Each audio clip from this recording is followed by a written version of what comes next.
Señoras y señores, el Senado de la República agradece su permanencia dentro de esta colección literaria titulada Los mexicanos vistos por sí mismos, los grandes temas nacionales. Ahora daremos paso a la presentación de la encuesta nacional de cultura política titulada El déficit de la democracia en México. Para esto contamos con la presencia del honorable secretario técnico de la Comisión de Justicia, el doctor Luis Felipe Nava. Asimismo, contamos con la presencia del maestro Jaime Rivero, asesor de la mesa directiva. Desde luego, contamos con la presencia de los autores de este tomo, la maestra Julia Isabel Flores Dávila, el maestro Omar Alejandre Galás y finalmente el doctor Salvador Vázquez del Mercado.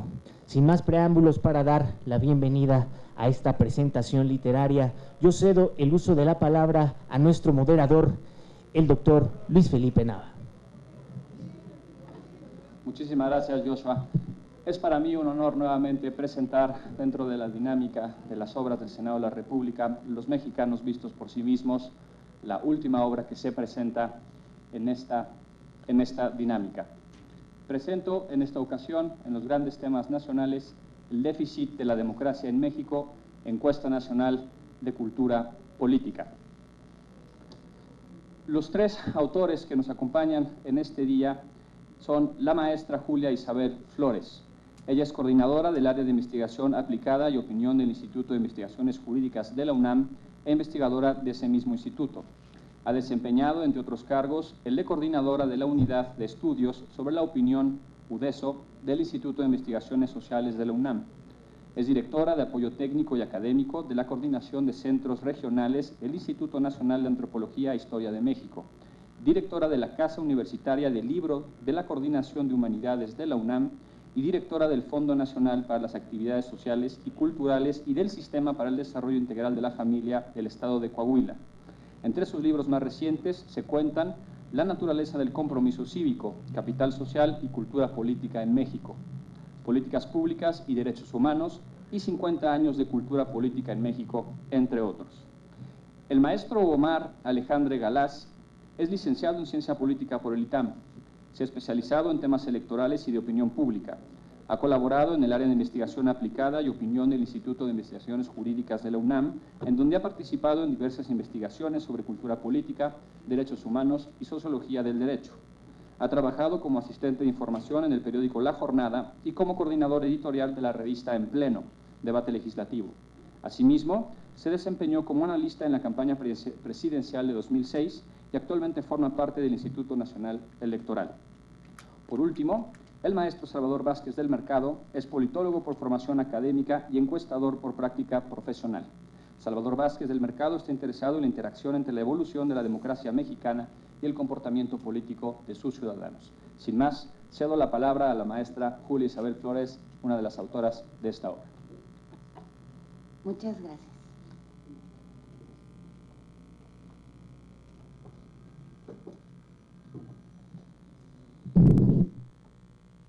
Por favor. Es para nosotros un gusto presentar a ustedes esta encuesta nacional de cultura política, el déficit de la democracia en México.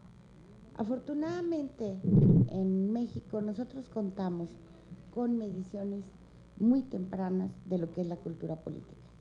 La primera encuesta nacional de cultura política se levantó en 1959.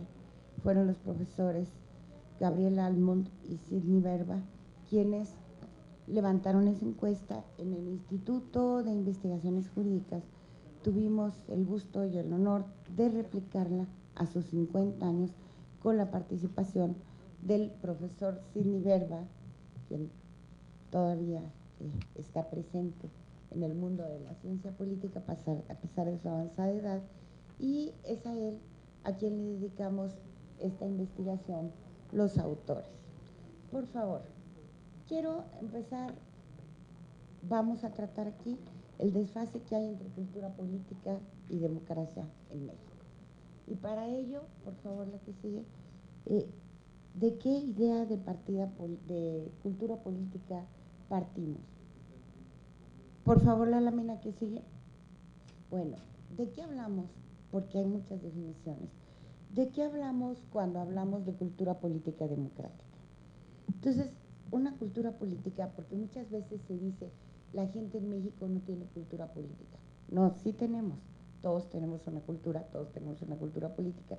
Lo que no tenemos es una cultura política democrática. Entonces, la cultura política en un sistema democrático supone que existen las condiciones para la participación de los ciudadanos en los asuntos públicos y que cuentan con la información mínima para incidir en la toma de decisiones. La cultura política, en consecuencia, es un componente indispensable para el fortalecimiento de los sistemas democráticos y facilita también que la maquinaria electoral funcione de manera fluida y se retroalimente. De ahí que a todos nos interesa impulsar el desarrollo de una cultura política democrática. Por favor, la siguiente. ¿Qué fue lo que quisimos hacer al hacer este libro? Primero, quisimos definir la compatibilidad de la cultura política existente con un sistema de gobierno, bosquejar los valores, procedimientos y prácticas en los que se va a recrear dicha cultura y registrar su contribución para procesar las decisiones políticas. Por favor.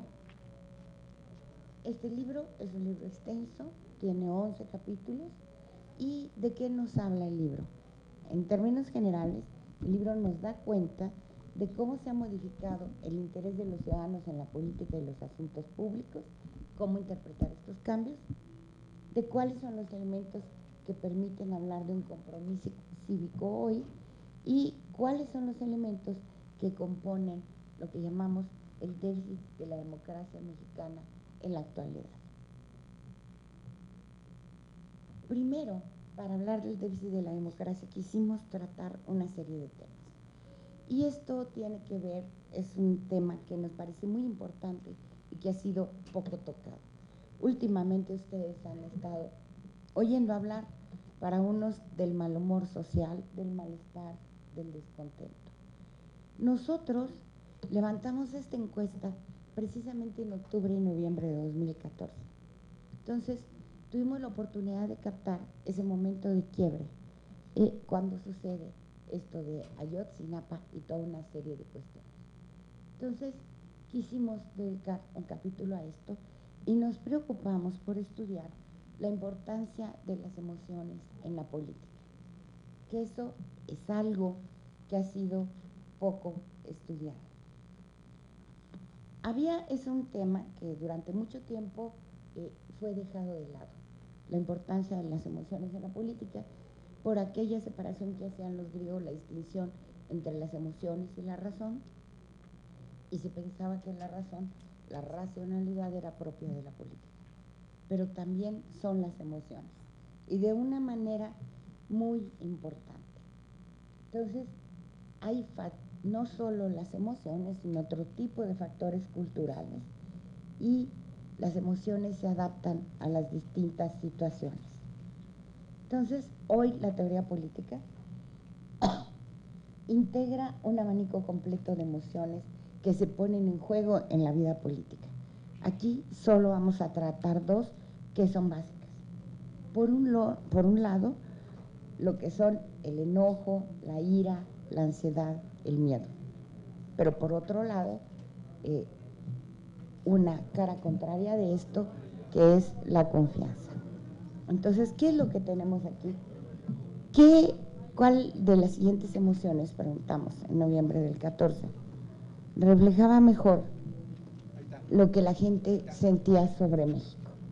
Entonces, al mismo tiempo que la gente sentía orgullo, esperanza y preocupación, también estaban presentes los sentimientos de desilusión, enojo y con muy bajo porcentaje la confianza. Me da mucho gusto saludar a nuestro querido colega y amigo, doctor Lorenzo Córdoba. Y al preguntar en noviembre de 2014 cuál cree que es el sentimiento que más predomina entre la gente en estos días, eran el enojo, el resentimiento, la ira, el coraje, la decepción, la desconfianza, la insatisfacción, el miedo, el temor y la incertidumbre.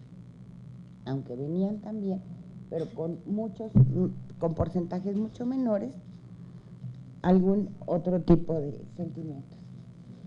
¿Por qué decíamos que es importante analizar el enojo y el miedo? Porque el enojo puede llevar a la movilización, pero el miedo tiende a paralizar a la gente. Por favor.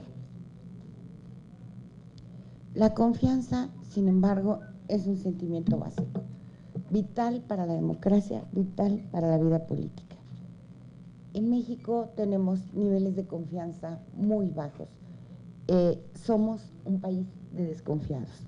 Y en este país de desconfiados, los más desconfiados son los jóvenes y las mujeres. Entonces, incluso si se fijan ustedes, solo se confía en aquel círculo que nos es más cercano, la familia. Para analizar la confianza individual, los únicos en los que confiamos son en la familia, no confiamos ni en nuestros vecinos, no confiamos en la gente con la que trabajamos, o sea, los niveles de confianza son muy bajos, ni en los más pobres, ni en los más ricos, en quienes se confía menos, y en los extranjeros somos desafortunadamente un país homofóbico, y mucho menos en los líderes de la comunidad o las personas que son de otro partido político. Entonces, cuando hablamos de la confianza interpersonal, a ver, con la comunidad que nos rodea, por favor. Si bien la gente se siente aceptada como miembro de una comunidad, la mayoría piensa que la gente se interesa solo en su propio bienestar. Son muy pocos los que están de acuerdo que la gente es honrada y se puede confiar en ella. Disminuyen los porcentajes de quienes nos dicen que si hay un problema siempre hay alguien que te dé la mano, y hay que tener cuidado porque todos se quieren aprovechar de uno. Entonces vamos viendo cómo predomina la desconfianza. ¿Y qué pasa con la confianza en las instituciones y los actores políticos? Por favor. Vamos a ver de nuevo, solo confiamos en la familia, pero luego pueden ustedes ver cómo disminuye los niveles de confianza en ese momento, que es un momento muy difícil en el país, noviembre del 2014, octubre y noviembre. Hay confianza en las universidades, el ejército obtiene buenos porcentajes de confianza en el país. ¿A qué me refiero cuando digo buenos aquí? Porque ustedes me van a decir, todos están reprobados, casi todos, pero estamos hablando de lo que es la mayoría democrática, o sea, de la mitad más uno. Entonces, no se confía o se confía poco en la iglesia, etcétera, pero se confía mucho menos en los partidos políticos, los diputados, la policía. Y tenemos los diferentes niveles de gobierno, donde también tienen niveles de confianza muy bajos. El Instituto Nacional Electoral tiene un nivel de confianza más alto que los políticos, pero a lo largo del tiempo ha tendido a disminuir. Por favor. Pero esta desconfianza se manifiesta de una manera muy clara hacia los partidos políticos, que están en los más bajos niveles de credibilidad. Perdón, creo que es que no alcanzo a ver bien.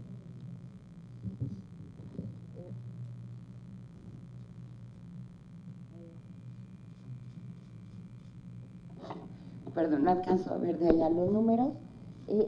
La mayoría de la gente, y aquí vemos esta desilusión con los partidos políticos, la mayoría de la gente, más de la mitad, considera que los partidos se critican mucho entre sí, pero que en realidad todos son iguales. Casi 4 de cada 10 nos están diciendo que los partidos políticos no sirven para nada. Y están muy de acuerdo con esa frase. Y un porcentaje, casi 3 de cada 10, nos dice que los partidos políticos solo sirven para dividir a la gente. Pero casi 1 de cada 4 nos está diciendo que gracias a los partidos la gente puede participar en la vida política, esto se reconoce, que sin partidos no puede haber democracia y que los partidos son necesarios para defender los intereses de los distintos grupos y clases sociales.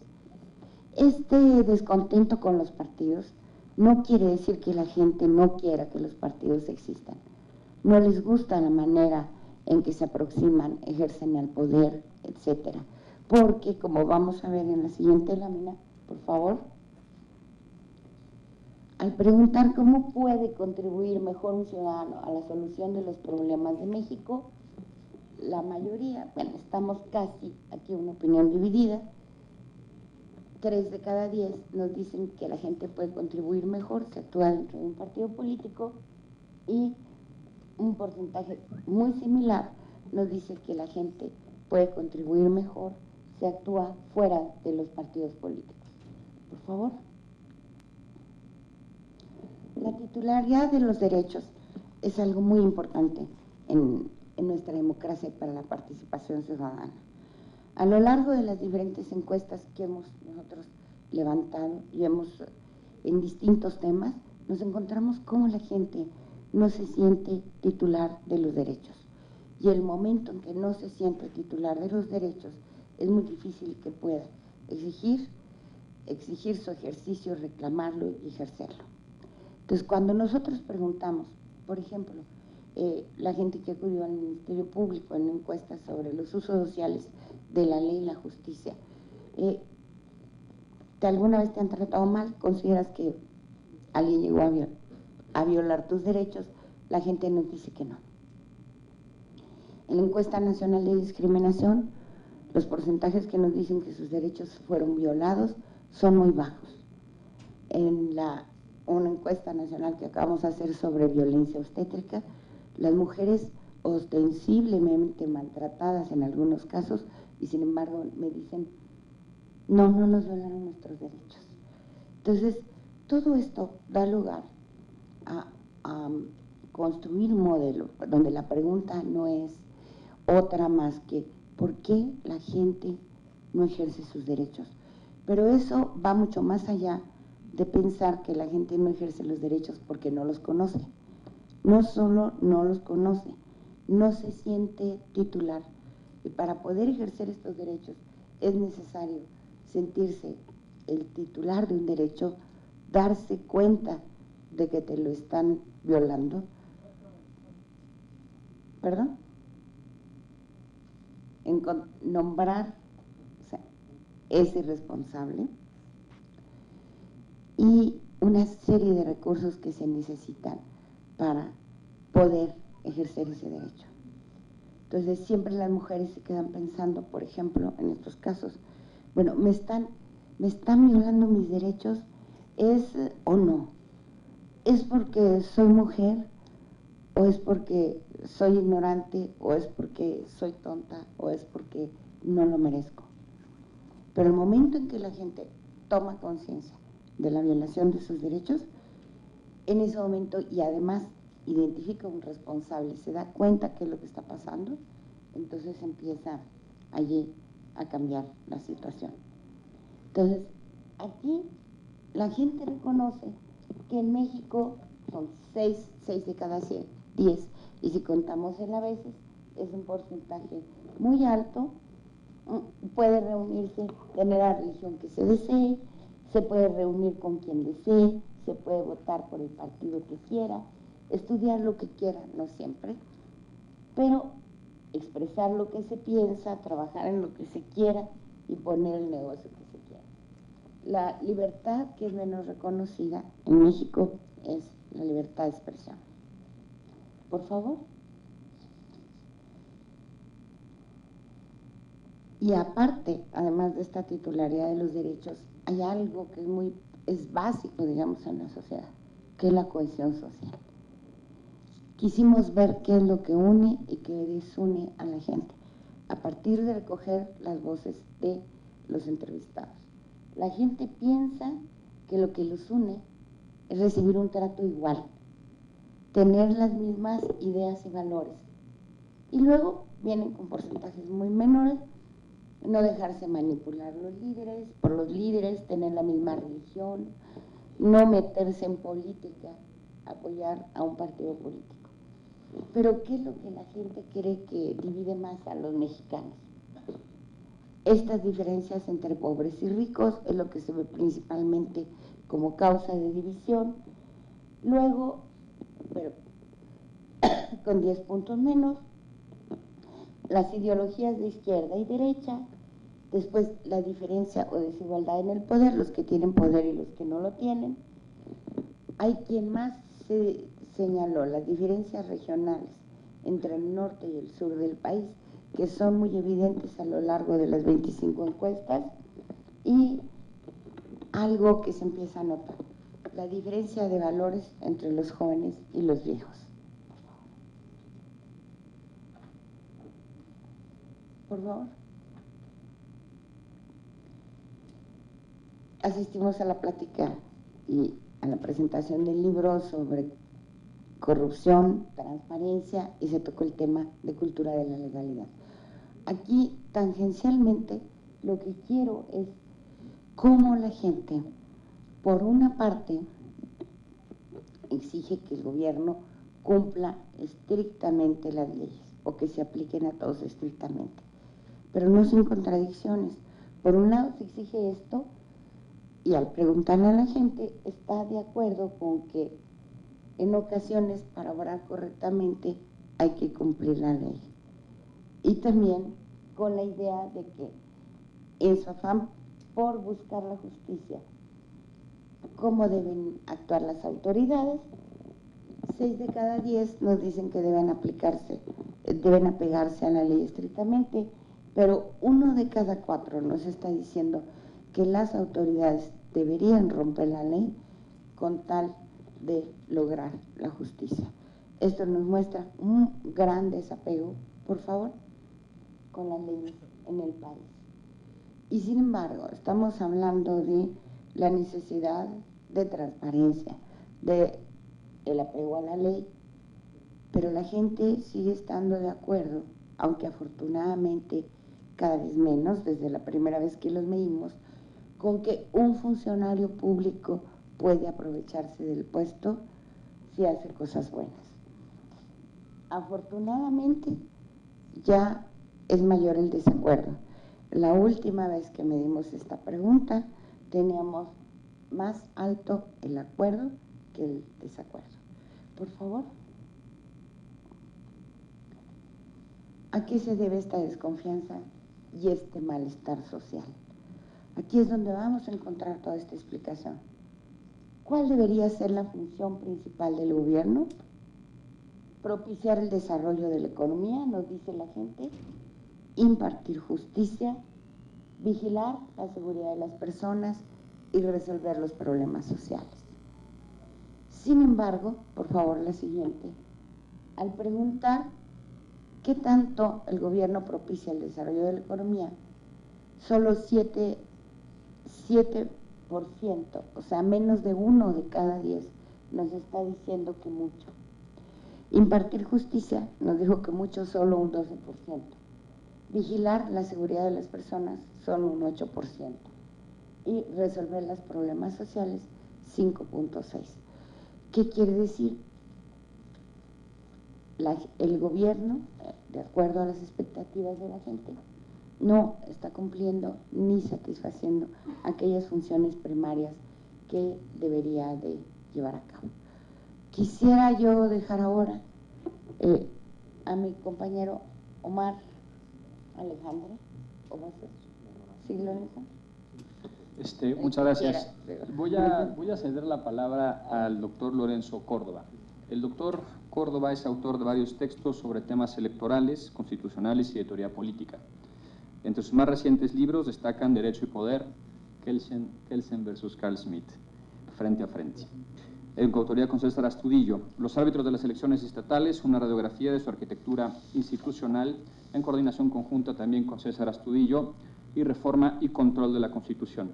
Implicaciones y límites con Pedro Salazar, está mal redactado, perdón, Implicaciones y límites, y con Pedro Salazar, Democracia sin garantes. las autoridades contra la reforma electoral. El 15 de diciembre de 2011 fue nombrado consejero electoral del Instituto Federal Electoral. Derivado de la reforma político-electoral, el 3 de abril de 2014, la Cámara de Diputados del Honorable Congreso de la Unión lo nombró consejero presidente del Instituto Nacional Electoral, rindiendo protesta el 4 de abril de 2014. Cedo la palabra al doctor Corda. Bienvenido. Muchas gracias. Creo que lo más importante del currículum, que agradezco mucho la gentil presentación, ahí sí, de reciente publicación, El déficit de la democracia en México, con Julia Isabel Flores, con Omar Alejandre y con Salvador Vázquez del Mercado. Muchas gracias por la invitación, es un verdadero honor estar aquí. Antes que nada quiero, o a la par del agradecimiento, quiero disculparme por el retraso. El día de hoy, como ustedes saben, se iniciaron desde las 8 de la mañana los cómputos distritales de en las entidades y municipales, en las entidades que fueron a elecciones el domingo pasado, y justamente esta mañana tuvimos una sesión del Consejo General que se alargó tal vez más de lo debido para poder estar aquí. Les pido una disculpa y un agradecimiento también por la comprensión del retraso. He preparado unas notas para, digamos, participar en esta presentación. Quiero comenzar agradeciendo la invitación del Senado de la República para comentar, junto con mis compañeros del Instituto de Investigaciones Jurídicas, que han sido convocados por el Instituto de Investigaciones Jurídicas, los resultados de la Encuesta Nacional de Cultura Política, realizada por la universidad como parte de la colección Los Mexicanos Vistos por Sí Mismos, y sobre el cual quisiera comenzar mi intervención recordando la premisa básica que guía la investigación que hoy presentamos, concretamente el libro dedicado al déficit de la democracia en México. La cultura política, señala el texto en su premisa, es un componente indispensable para el fortalecimiento de los sistemas democráticos y facilita que la maquinaria electoral funcione de manera fluida y se retroalimente.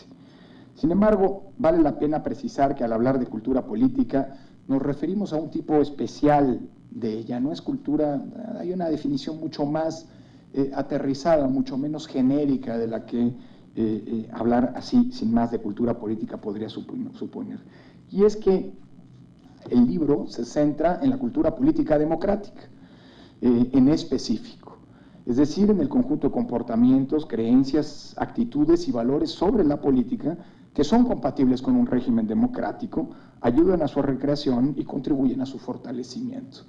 Creo que esta primera distinción es fundamental para poder entender, y digamos como código de lectura del libro en su conjunto, y de las valoraciones que los autores hacemos a partir de los resultados que ya Julia en su intervención nos compartía.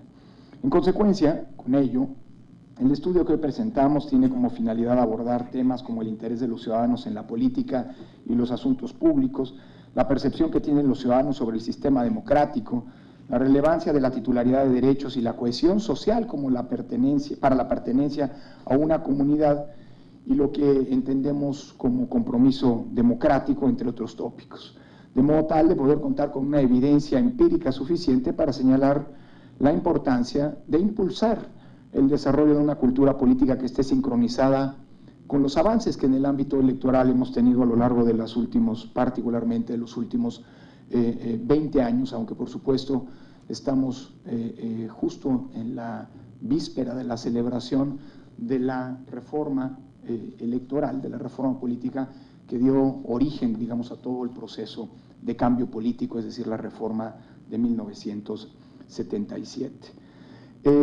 Lo anterior, cabe aclarar, no quiere decir que exista un divorcio entre nuestras instituciones democráticas y las creencias o actitudes de los mexicanos sobre la democracia, o que las reglas de nuestro juego democrático solo sean el producto de la buena voluntad de los actores políticos o de la adopción acrítica de ideas tomadas de algún lugar.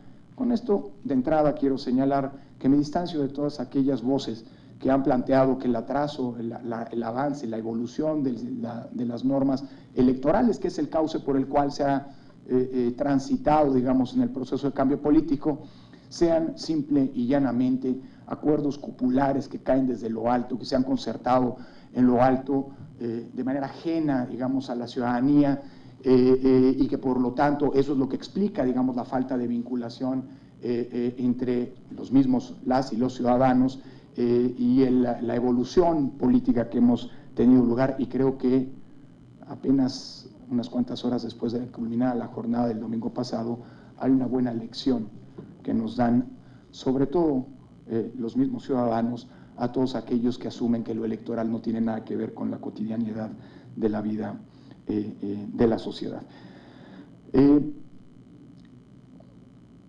La construcción de la democracia mexicana fue sin duda una tarea en la que se involucró a la sociedad de manera convencida mediante la movilización social. Hay un sustrato social en la vida democrática que, a pesar de todos los problemas que tenemos y que el déficit de la democracia en México ilustra y que nos deben preocupar sin lugar a dudas, nos deben llamar a atemperar el tremendismo, las lógicas maniqueas de blanco y negro que, por cierto, tan difundidas no solo en el ámbito de la opinión pública, sobre todo, sino también entre algunos estudiosos, insisto, sin bajar la guardia y sin hacernos ponderar o minusvaluar los problemas que sin duda tenemos, pero que, insisto, hoy nos tienen donde estamos, no solamente porque ha habido una serie de arreglos políticos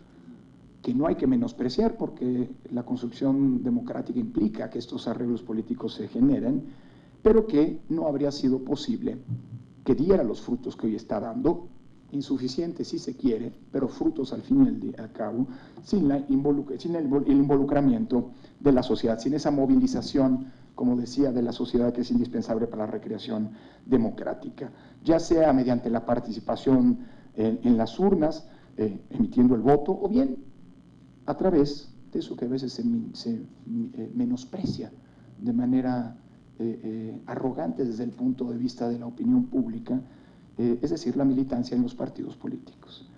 Como ya lo han demostrado algunos investigadores, entre ellos la misma Julia, al reelaborar el clásico estudio de Almond y Verba sobre la cultura política de los mexicanos, el cambio de las actitudes y comportamientos políticos en la sociedad es un proceso lento en comparación con el ritmo con el que se modifican las instituciones políticas, y cuya velocidad del cambio depende en cierta medida de la velocidad que se tenga en la transformación de la sociedad misma en su conjunto.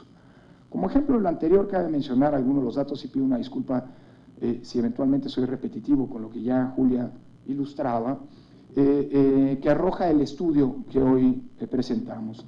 6 de cada 10 entrevistados mencionaron que siempre se puede profesar la religión de su elección, de reunirse con quien deseen, casi la mitad, y de votar por el partido de su preferencia, poco más de 4 de cada 10.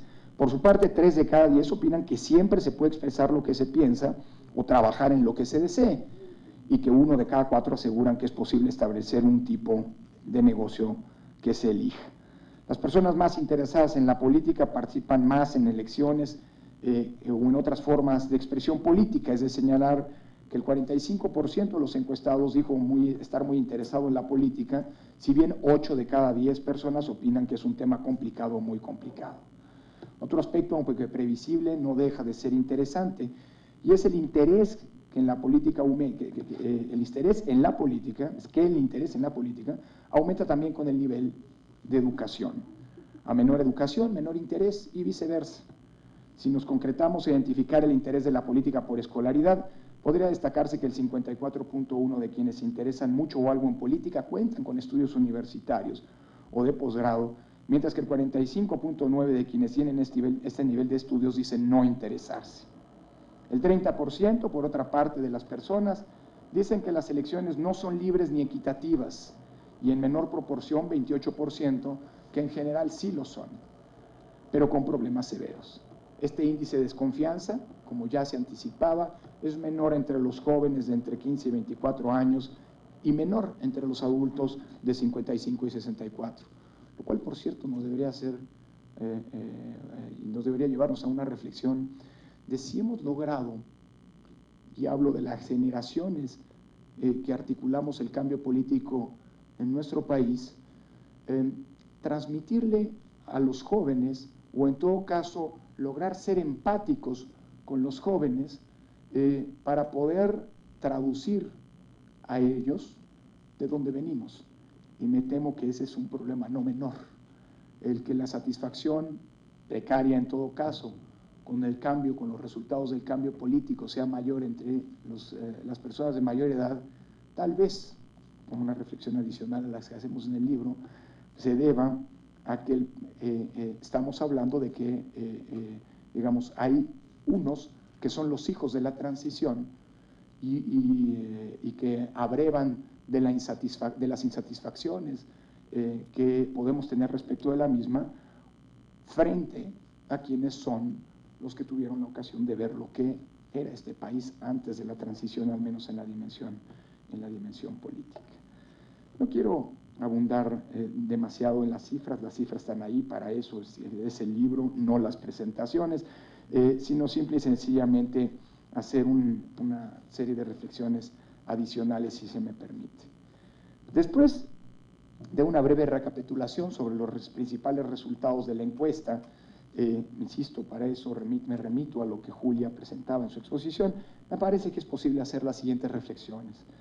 La primera, que siguiendo una tradición del pensamiento que parte del célebre estudio de Marshall de mediados del siglo pasado sobre la relación entre ciudadanía y clase social, la desigualdad es un problema que impacta seriamente en la concepción que las personas tienen de sí mismas como titulares de derechos y por ende como sujetos activos en la vida pública.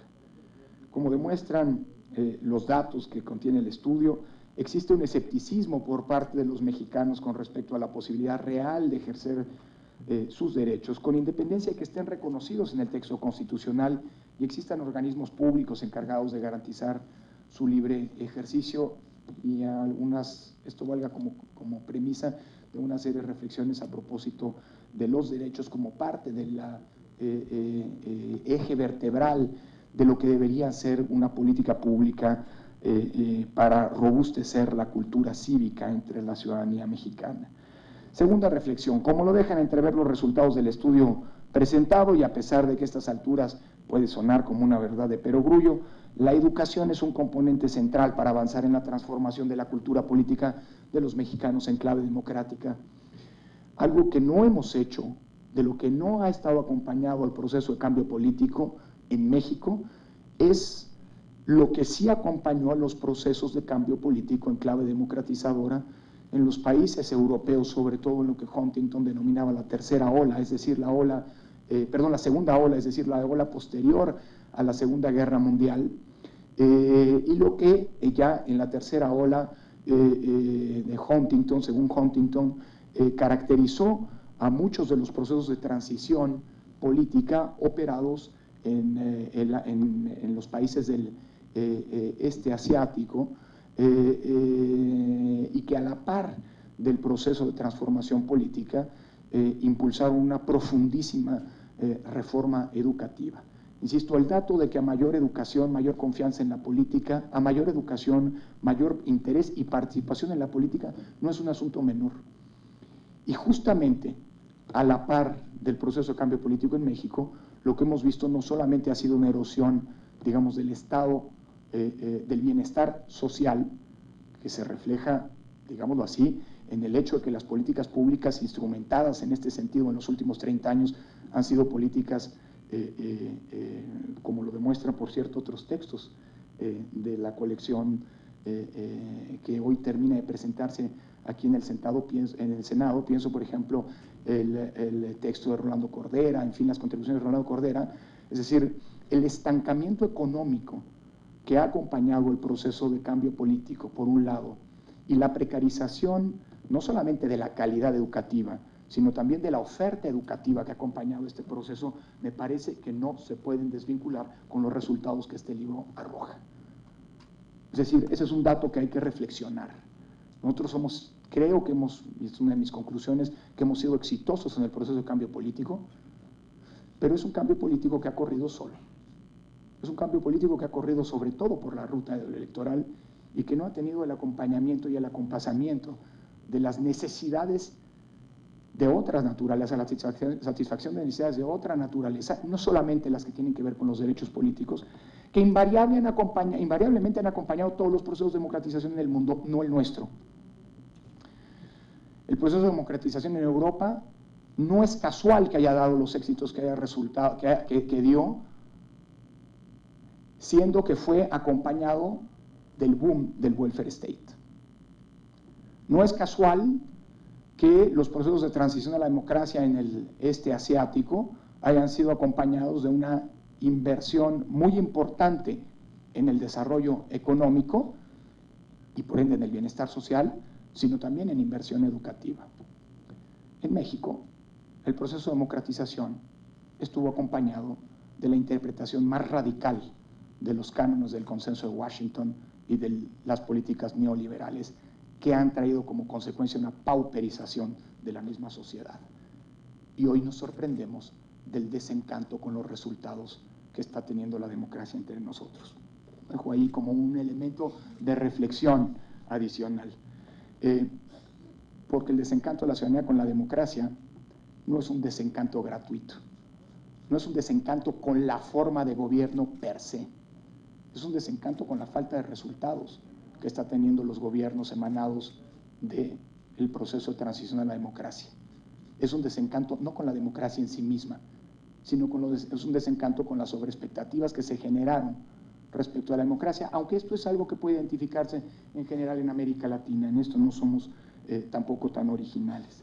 La importancia de la educación en general y de la escuela en particular no solo se debe al papel que juega esta última como difusora de conocimientos y prácticas que fortalecen la democracia, sino porque es junto con el hogar, como se mencionaba, el espacio de socialización política por excelencia, donde todos los niños que asisten a ellas desarrollan las habilidades y comportamientos que definirán el tipo de ciudadanos que serán en el futuro.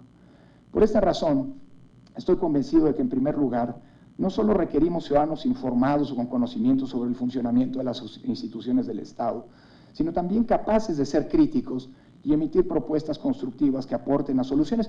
Olvídense de propuestas constructivas, creo que estoy exagerando, que sean capaces de discutir la cosa pública. Creo que las épocas en las que la discusión de lo público es patrimonio exclusivo de los políticos son épocas que se han quedado atrás, que debemos dejar de atrás, porque son consustanciales con las sociedades autoritarias como aquella de donde venimos. Una sociedad democrática, una sociedad participativa o deliberativa, supone la multiplicación de los espacios de debate público, y eso es lo que el proceso de transición a la democracia no ha logrado construir.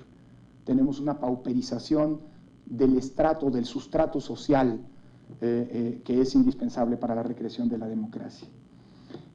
Finalmente, la tercera reflexión que quiero compartir con ustedes tiene que ver con la importancia del consenso que debe existir entre los diferentes actores involucrados para lograr la sincronía entre el desarrollo de nuestra democracia y la cultura política que la sostiene. Y esto me lleva inevitablemente a plantear un par de reflexiones finales. La primera tiene que ver con cómo hemos enfrentado, a la par del proceso de transición, el tema de la cultura política como algo que no nace o se genera de manera espontánea, sino como algo que tampoco puede imponerse y pretender que caiga verticalmente. No sería esa la mejor ruta para propiciar una cultura política democrática, en clave democrática, pero sí una política que estimule y ponga los énfasis en aquellos elementos que tienen que recrearse en la convivencia cotidiana, es decir, los principios y los valores democráticos. Creo que en este sentido, lo que este estudio, junto con otros estudios de cultura política, pienso en el informe País que realizó el IFE hace unos años, revelan, digámoslo así, que las políticas que se han seguido en materia de educación cívica han sido políticas, no digo erróneas, pero sin lugar a dudas insuficientes. El grado de degradación de la confianza a la que ya hacía referencia Julia, que cruza transversalmente todo el estudio que hoy presentamos y que está reflejada en los otros estudios a los que hago referencia.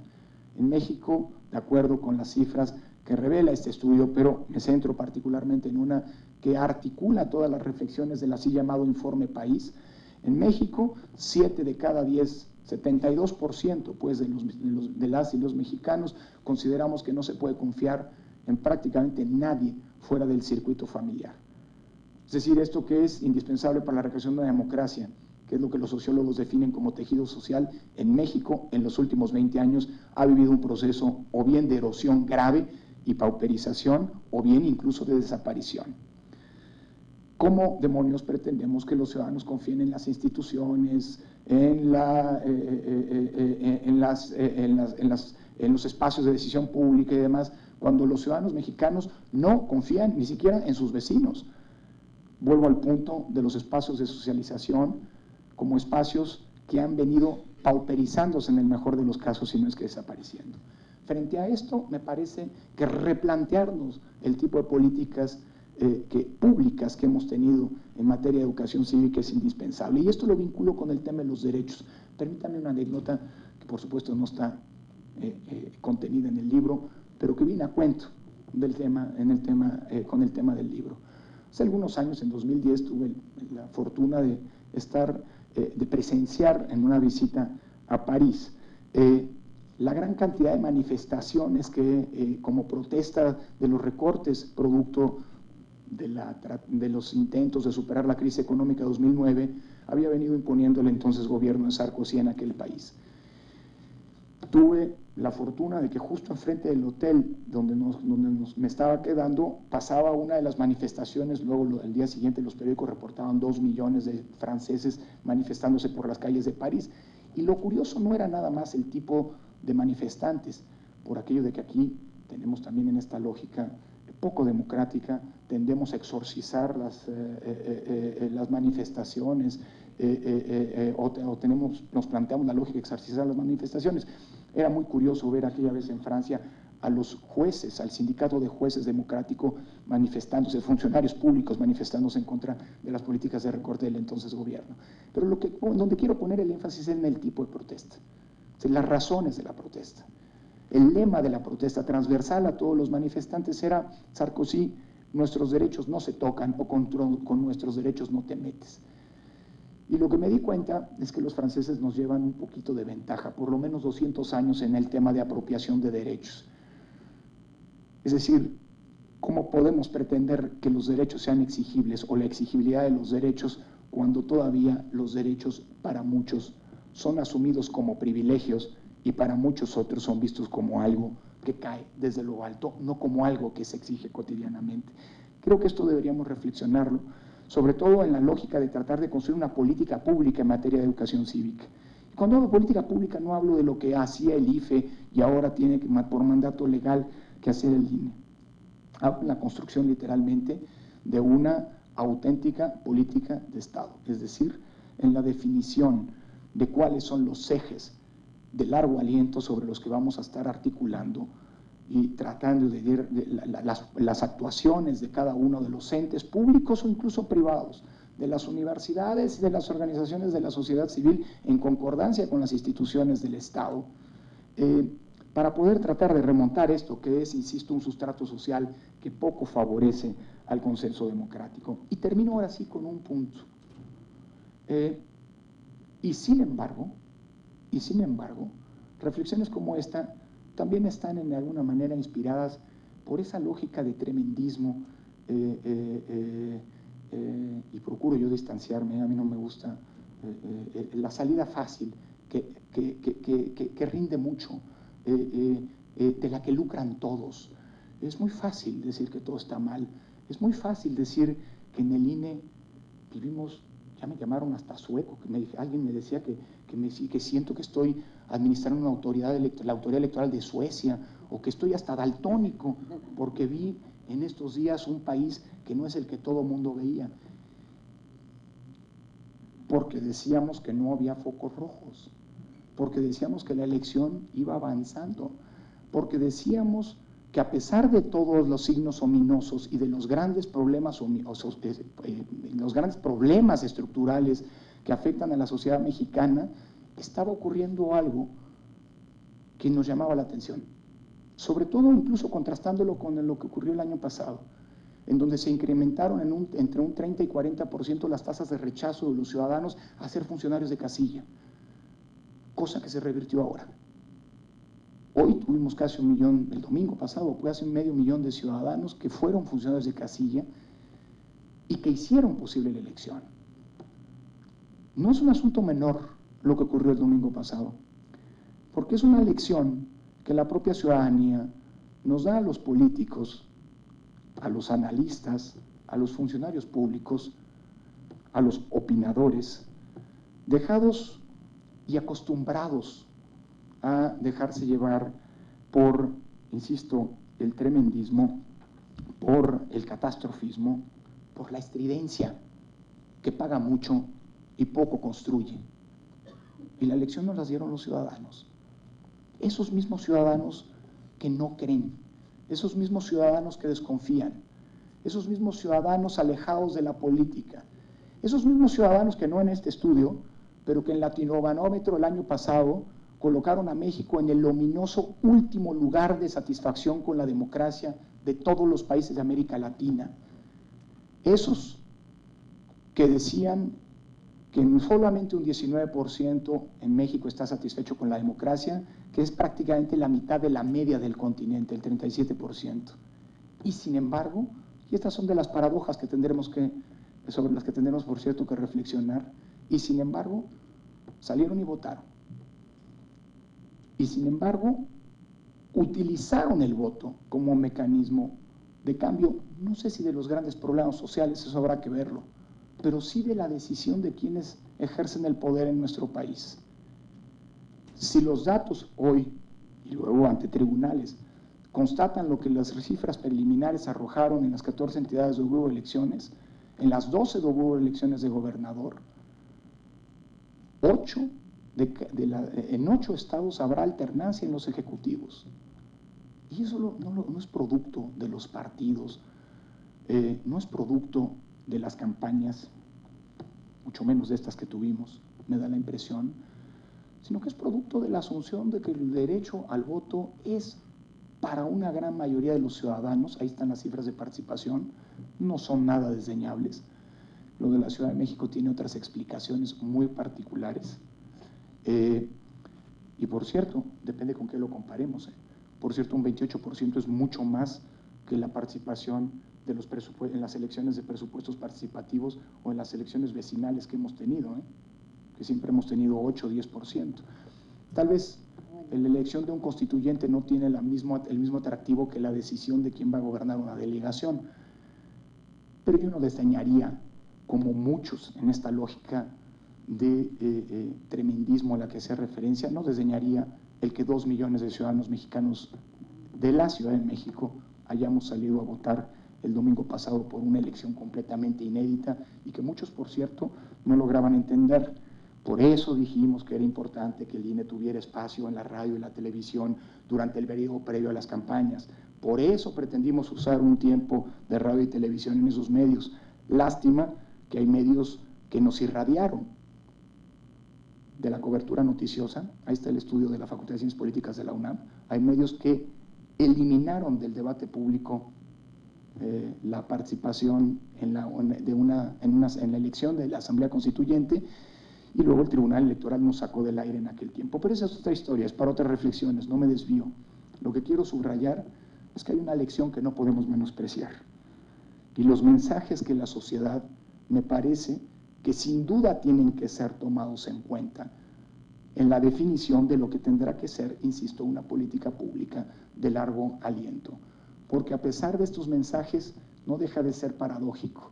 A pesar de que puede dejar buen sabor de boca, que puede hablar de una sociedad involucrada y comprometida con su democracia, la que salió y con su voto decidió el futuro político, esto es, la continuidad de los gobiernos o bien la alternancia, pero por otra parte nos arroja estas cifras. Creo que estamos ante paradojas, pero entre que son peras y son manzanas, como se dice, creo que no podemos menospreciar estas cifras que nos tienen que hacer repensar mucho el tipo de democracia que estamos construyendo. Muchas gracias.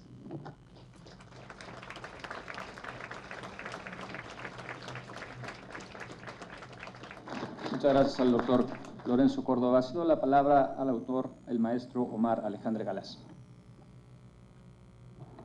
Hola, buenas tardes a todos. Pues ya el doctor Lorenzo Córdoba comentaba un poco sobre las valoraciones que tenemos sobre la política.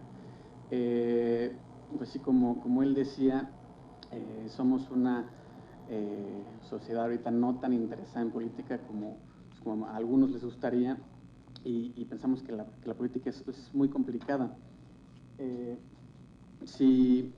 En cambio, si preguntamos qué tan importante es la política, bueno, pues ahí sí los porcentajes empiezan a aumentar un poco más. Si pasamos a la siguiente diapositiva, vemos que la política como actividad humana que contribuye a mejorar el nivel de vida de todas las personas, pues ahí el porcentaje aumenta un poco más, ¿no? Entonces, aunque aunque creemos que la política es complicada, pues sí le damos este cierto valor que nos ayuda a pues mejorar la vida de las personas, ¿no? Entonces, pues yo nada más quisiera enfatizar en esto que mencionaban hace rato sobre pues la coyuntura que estamos viendo ahorita sobre el Congreso Constituyente y la oportunidad que tenemos de mejorar un poco esta situación.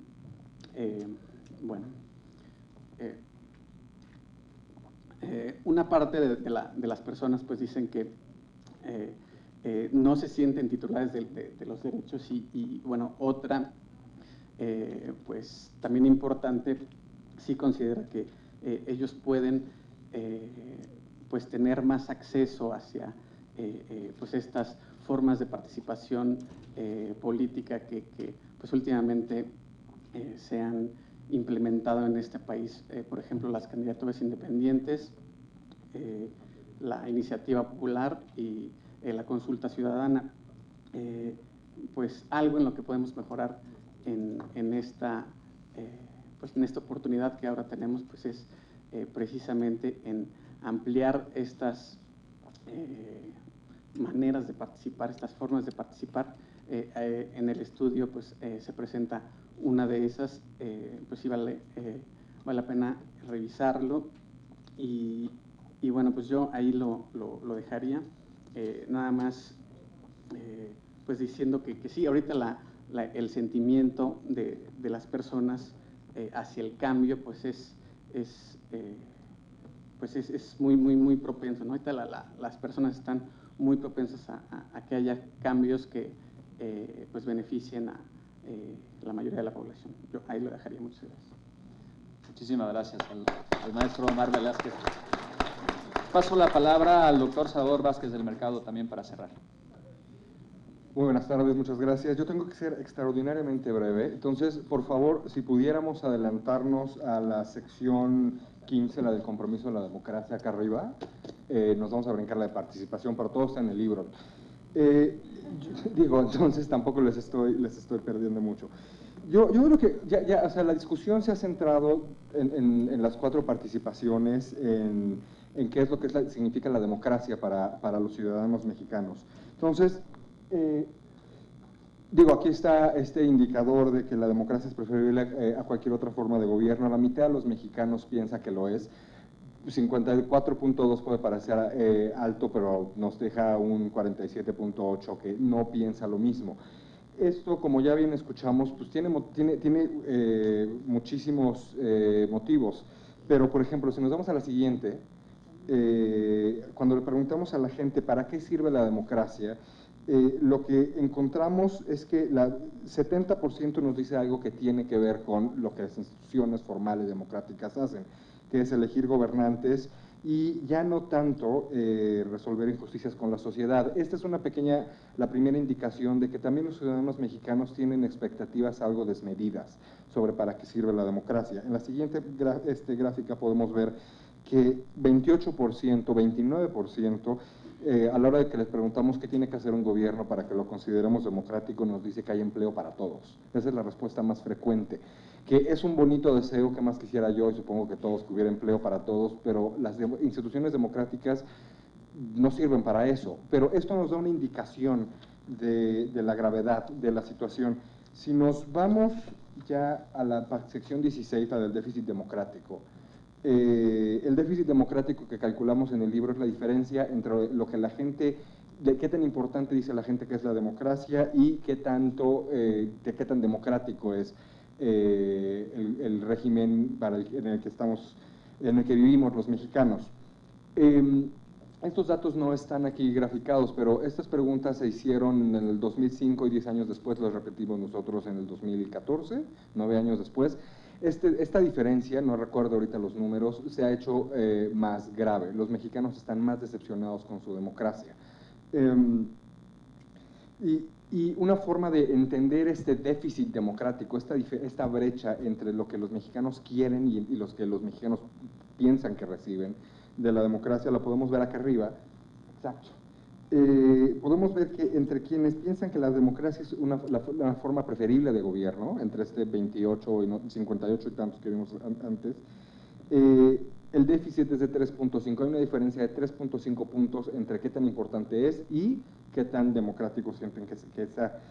Y este déficit es más pequeño entre quienes dicen que en algunas circunstancias un régimen democrático puede ser mejor. Que sea mayor el déficit para quienes piensan que la democracia es la forma en la que debemos ser gobernados, es una indicación de la decepción que sienten los mexicanos con el régimen que tienen. Sucede una cosa similar si nos vamos a la tabla del otro lado, que dice qué tan democrático es México hoy en día. El déficit, la diferencia, es mayor entre quienes piensan que la democracia tiene problemas severos que entre quienes piensan que México es una democracia plena.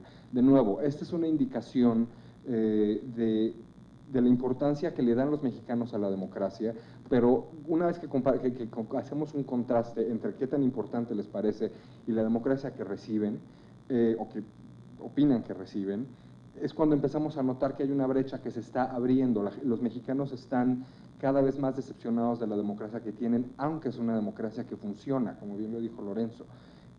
¿Por qué piensan que es una democracia que los ha decepcionado tanto? Es un problema complejísimo que apenas empezamos a responder con la investigación de este libro.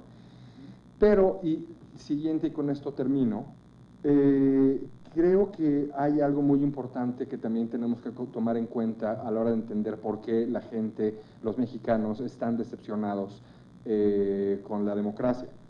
Exacto. Podemos ver, esto que ven acá arriba es el régimen, el ancho de las barras es el intervalo de confianza, es todo un rollo estadístico, pero lo que podemos ver es que el régimen, el déficit, la brecha entre la democracia que quieren y la democracia que observan es mayor conforme conforme la gente se identifica con partidos que no han ganado elecciones. Y esto es un fenómeno que ha sido observado en todo el mundo. No solo son los mexicanos los que creen que el país no es democrático porque su candidato no ganó. Eso pasa en todos lados. Y está registrado en cualquier cantidad de encuestas. Pero aquí lo podemos ver que el régimen, quienes se identifican con el PRI, que son los que están hasta abajo, en la esquina inferior derecha, el déficit es de menos 2.1. Vale. Seguido por los panistas, seguido por los partidos, quienes no se identifican con ningún partido, seguido por quienes se identifican con partidos de izquierda, y finalmente con quienes se identifican con pequeños partidos que no son de izquierda. Entonces, esto es nada más una indicación de que en realidad parte del despecho a la democracia, es cierto, los mexicanos de pronto podemos sentirnos desesperanzados o decepcionados con la democracia que tenemos, pero parte de este despecho también tiene que ver por el equipo al que le vamos. Y esto es muy importante, o sea, es muy importante considerarlo así porque nos da un poquito de contexto para decir, bueno, aquellos que han perdido las elecciones por los motivos que estos fueran, no estoy haciendo ningún juicio al respecto, son los que piensan que el país es menos democrático, pero eso pasa en todos lados. Y pues fui lo más sintético que pude. Muchas gracias.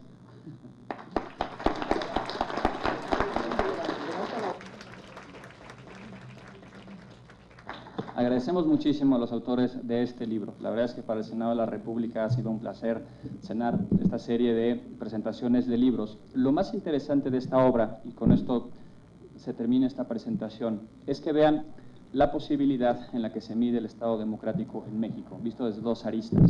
La primera, y creo que hay un gran acierto en la obra, ver la manera en que se analiza la manera en que en México se ejerce la libertad de expresión, el acceso a la información, como pilares también para ejercer un verdadero Estado democrático.